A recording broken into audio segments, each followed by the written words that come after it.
BookTube, it's Louise, the Big Head Bookworm. Lovely to see you. Hope you're all well. Long time no see. How have you been doing? Have you been up to anything lovely recently? I just thought I'd come in and do a bit of a catch-up one. So it's not a wrap-up, it's not a haul, although I have been reading some books and I have got some new ones to show you. This is just generally where I sit down, let's sit down together, let's have a drink. I've got mine, you grab yours, and we'll just catch up. You can tell me what you've been reading, I'll tell you what I've been reading, and we'll catch up and see where we all are at the moment in the parish. So I've got my green lemonade, which makes it sound way more exciting than it actually is. Kris Carr, who did Crazy Sexy Cancer, yes, here we are. Give me a moment. I've got some of her books here. So she's doing that's her in the cerise, Kris Carr. She does kind of wellness warrior vegan stuff and promotes that kind of stuff. She's doing a 10-day green juice thing, which is what I've got. Have you got your drink yet? No, so carry on. So yeah, so I've added a bit of broccoli juice to it. I had you interested in it, didn't I? Right up until the point I said broccoli. Broccoli juice has it got? No, think I'll pass. Haven't told the husband it's got broccoli juice. He'll just happily drink it. So there we are. I've got that. You've got something nice, hopefully now. And we'll catch up with each other. So yes, first of all, parish news. I'd like to say, I think the headmistress of the local school would like to say thank you to everybody that turned up to the Bring and Buy sale. It was phenomenal, best turnout we've had for a long time. Even though the weather was bad on the day, there was still a lot of people coming. And I think we're all, I was just taken aback by the inventiveness of the Year 5 science group. I thought that was amazing. When I saw the headline of what they were trying to do, tropical forest biosphere in a jam jar, I did wonder whether they were actually going to be able to make it, but really they were amazing. The thundercloud in the jam jar, I feel, was my high point, and I'm sure no parents were involved. It was all the children's ideas, but it really was quite excellent. We've had some new folk moved into the parish, so I just want to say hello to them. They've left very nicely, left some comments for me to say hello, along with everybody else. So we have got a couple from Florida who have jetted in. We've got Jacqueline from Florida. Hello, Jacqueline, lovely to meet you. And Sharon from Florida. I have suggested that they could send some warmth over. If they've got too much warmth there in Florida, they could send some over. We've got the sun today. We have got the sun today, but I was wearing a fleece earlier, so happily share some of your warmth.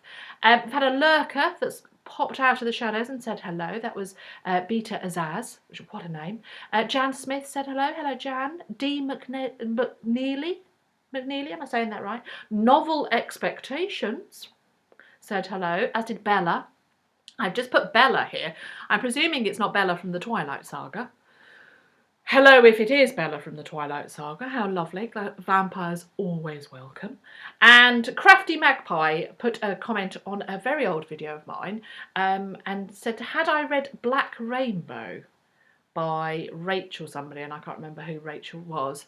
I want to say Rachel Perry, but I might be making that up. Anyway, so it's Black Rainbow. Apparently it's a book about depression, so I'm going to look about downloading that onto my Kindle, and I will get back to you, Crafty Magpie, as to what I think of that. So thank you. So hello to everybody.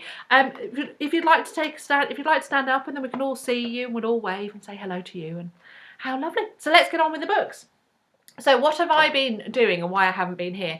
We've had Easter, so my son was off from school, the husband was off from work, the husband is changing his job, and we're moving house.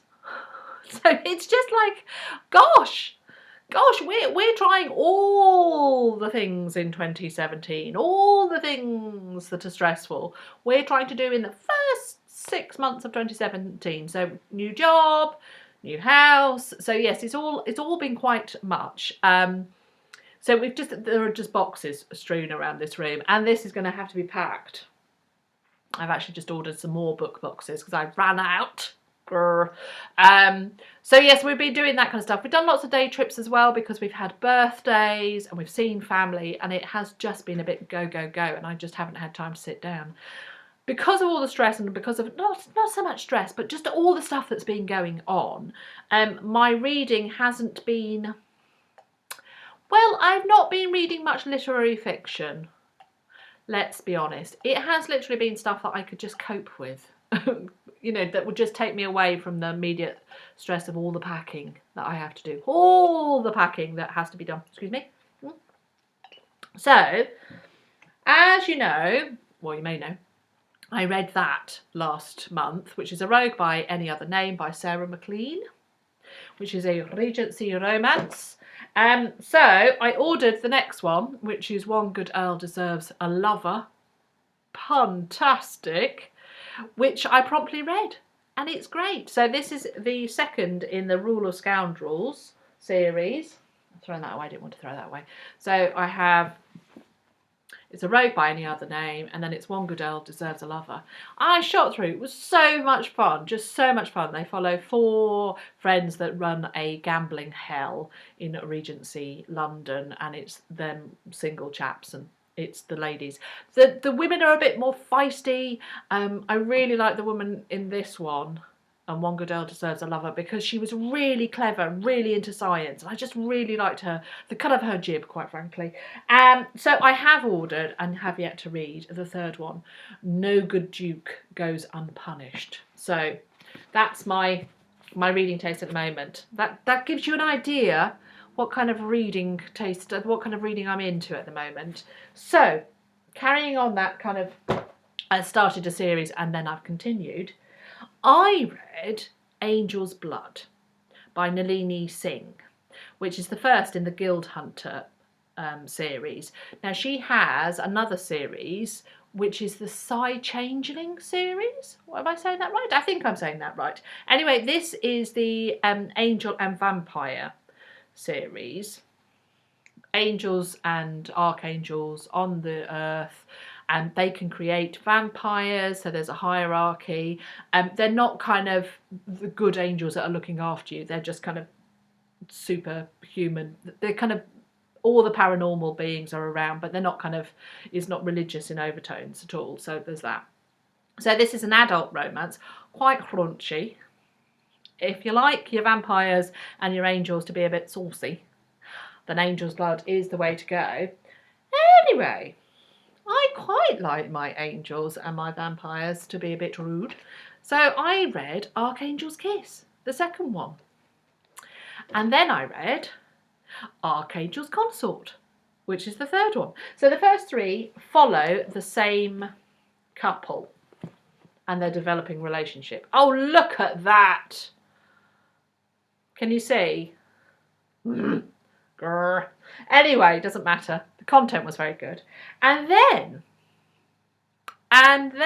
I just happened to see Archangel's Blade, number 4. Then I happened to read Archangel's Storm, number 5. Can you see what's going to happen next? Yes, it's Archangel's Legion, number 6. So that's it. I have read the first 6. There are 10, I believe, in the series. You'll share my horror at this. But there are 10 in the series, and I have read the first 6. Oh, I can't pick them up now. Look at that. Oh, it's not annoying at all, is it? Oh well, never mind, eh? Such is life. None of them were bought for new. They were all second hand. But some of them are in really good condition. But look at that. I've got the first 6. I may have had a look at number 7 and number 8 on the internet. I may have done that. I mean, I'm not saying I have. I'm not saying I have. I'm just saying I may have. So yeah, so there we are. So it's all vampires and angels and people taking their clothes off. People getting on famously throughout these books, which has been thoroughly enjoyable. They are not books that are going to change the face of modern literature. I tell you what they are quite good at though. Nalini Singh was born in, let me get this right. She was born in Oh, Tish. I think it's I want to say something like Fiji, and brought up in Fiji and New Zealand. So she's not an American or a European author. And because of that, you can tell, because it's throughout the world. So the Asian influence is as strong, and it's as strong as the American. Although the main archangel that we're following is the Archangel of New York. So there's quite a lot of an American, because I think that's where she lives at the moment. She lives in America. There is so much more detail about the rest of the world, and using the rest of the world, and going to different places. So I really like that. There's very little to do with about Europe. So that's really nice. So even in the fantasy world, things can get really bogged down in kind of, it's a fantasy, Middle Ages Europe, or it's set in America. So it's really nice actually to have something a bit different than that. There's a lot of talk about the world and different aspects of where people are coming from and that kind of stuff. So we had a whole book that was set in India, and there aren't that many kind of white blonde people in it. There's all different colours, and it's different than that. Although I think the main lass is this colour. She's really unusual for that. All the others are, and she's not, yeah, so it's got that side of it. Oh, I can just see the time going on a bit. So yes, I really like it for that. So it has a bit of a diversity. It doesn't have diversity in, I think it does actually say men and men and women and women. It hasn't focused on those in the romances, but I can imagine it would do. It wouldn't be too shocking if actually it did do that. So that would be quite interesting. Wixler, I have had a DNF this month as well. I really gave it a good go, because I have been fancying it. And this wasn't an easy one to give up, and it wasn't an easy because of reasons. So it's SixFour by Hideo Yokoyama. Sorry. It just was not crimey enough. So I gave it to 150 pages, 150. I'd started it in November. I bought it very cheaply when I was taking my mum to the doctors. And actually my biggest memory of reading this is when I took my mum to the hospital for tests, and I sat in the waiting room and read it. And so I wanted to like it because of that, because it had that kind of lingering memory for me. And I don't think I'm going to get rid of it, because there is that association. So when I see it, I think of her and that kind of period. Not in a morbid way, just in a kind of, it brings her to life again for me. So I like it for that. So I really, really wanted to like it. It's also set in Japan, and it's a Japanese novel, and it's set in Japan, and it's written for the Japanese audience, I believe not the Western audience. So that was really good, and I wanted to read it for that as well. It was too much in the politics of the police rather than the crime. I found the crime was almost secondary to the political machinations of the different departments in the police. And whilst that was interesting, and it was a real insight into the Japanese culture, the formality of how they approach people, and the kind of the rigidness of, well, how I perceive it as rigid, but the very kind of clear divisions of how you address people and how your behaviour should be to somebody that you consider superior to yourself, and the kind of very definite class structure I don't know whether, speaking from it as an English way, we have a very defined class structure in this country, even though there's supposed to be so much more that it's a meritocracy. Can't get away from the fact that we have a royal family with all that has.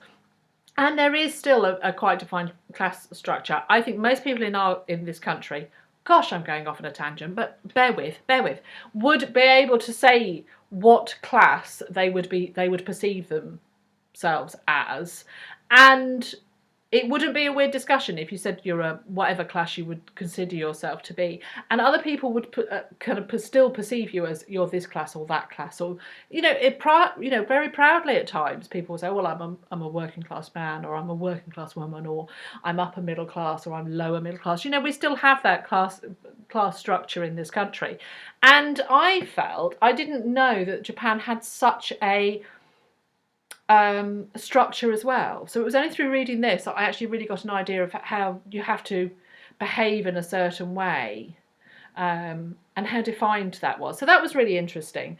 However, I was reading it for a crime book. I was reading it as a crime novel, and it just, the crime, the kidnap, ransom and murder, it was just seemed so secondary to the political machinations, and I just not that interested in it. So I read up to 150 and then I skimmed the rest and I read the end.